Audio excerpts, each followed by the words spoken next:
Ang Commission on Elections sa ngayong araw na ito ay magkakaroon ng kanyang pagpupulong base din sa mga natalakay dito sapagkat meron po kasing na-recommend sa atin yung aming pong PMO, yung aming pong Law Department na kung saan sinasabi nila mukhang dapat ay mapag-isipan na natin ang postponement of the election.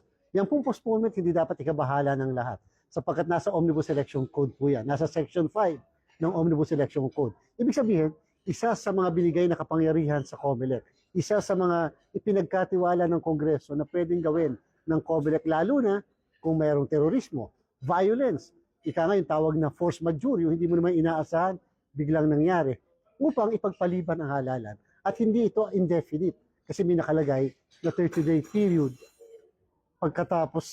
matapos yung ground o yung event, ang tawag natin doon sa session, o yun yung exact wordings.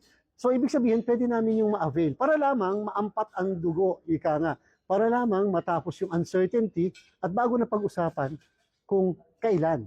Kasi siyempre, hindi po namin masasabi kung kailan sapagkat naandyan pa po yung kaso sa Korte Suprema, naandyan yung PRO, naandyan po yung kung kailan madidesisyonan yung kaso. Ang importante lang, ano ang gagawin sa October 13? Ganong batas po yun eh. Republic Act 12123. Kung wala pong aksyon na gagawin si COMELEC, lilipas ang October 13, magbabiolate po kami ng batas sapagkat hindi namin ipinatupad.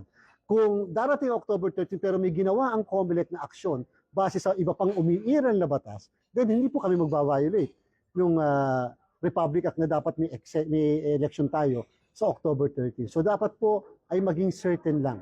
At yun po ay gagawin namin bilang isa sa mga duties ng Commission on Election.